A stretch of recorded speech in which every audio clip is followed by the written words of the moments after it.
بسم اللہ الرحمن الرحیم۔ السلام علیکم۔ آج ہم جس موضوع پر بات کریں گے وہ ہے طہارت اور پاکیزگی۔ سب سے پہلے لفظ طہارت کا مطلب جانتے ہیں۔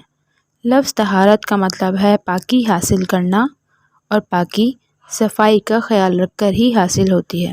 حضور صلی اللہ علیہ وآلہ وسلم نے فرمایا، صفائی ایمان کا حصہ ہے۔ یعنی اسلام میں طہارت اور پاکیزگی کی حیثیت صرف یہی نہیں کہ وہ نماز، تلاوت قرآن اور خانہ کعبہ کے طواف جیسی عبادات کے لیے لازمی شرط ہے، بلکہ قرآن و حدیث سے معلوم ہوتا ہے کہ طہارت اور پاکیزگی دین کا ایک اہم شعبہ ہے اور بہت ہی اہم حصہ ہے۔ اللہ تعالیٰ نے خود قرآن پاک میں صاف رہنے والوں کی تعریف فرمائی۔ اللہ تعالیٰ نے فرمایا کہ اللہ توبہ کرنے والوں سے محبت کرتا ہے اور پاک صاف رہنے والے اپنے بندوں کو محبوب رکھتا ہے۔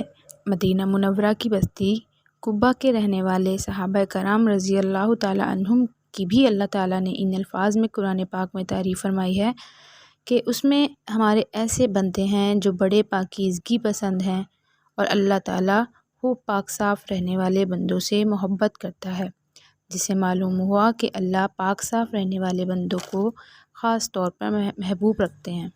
اب جانتے ہیں کہ یہ طہارت اور پاکیزگی ہم کس طرح حاصل کر سکتے ہیں۔ دیکھیں، اسلام مکہ مکرمہ سے شروع ہوا، جہاں پانی بہت کم تھا، مگر اسلام نے طہارت اور پاکیزگی حاصل کرنے کے لیے پانی کے استعمال کو پسند کیا۔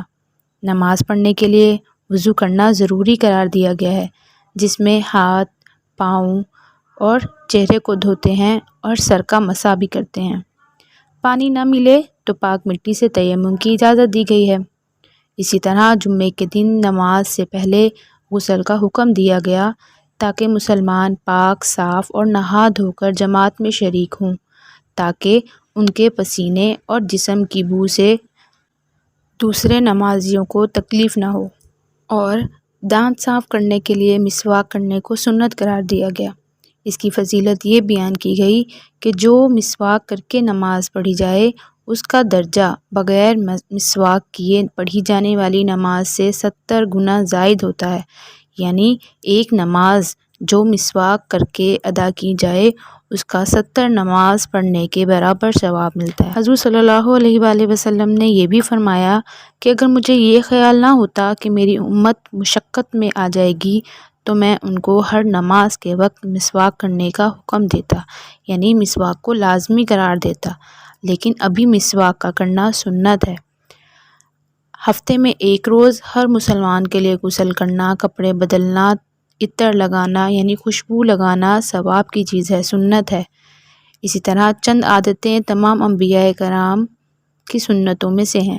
ان میں سے مسواک کرنا، ناک میں پانی ڈالنا،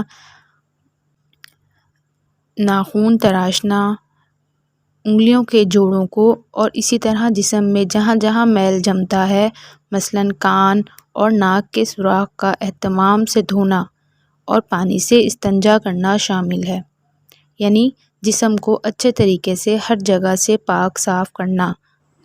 جی، تو آج ہم نے جانا کہ طہارت اور پاکیزگی کا ہمارے دین میں کیا مقام ہے اور طہارت اور پاکیزگی کس طرح سے حاصل کی جاتی ہے۔ میں امید کرتی ہوں کہ آپ کو یہ دونوں باتیں اچھے طریقے سے سمجھ آ گئی ہوں گی۔ دعاؤں میں یاد رکھیے گا۔ اللہ حافظ۔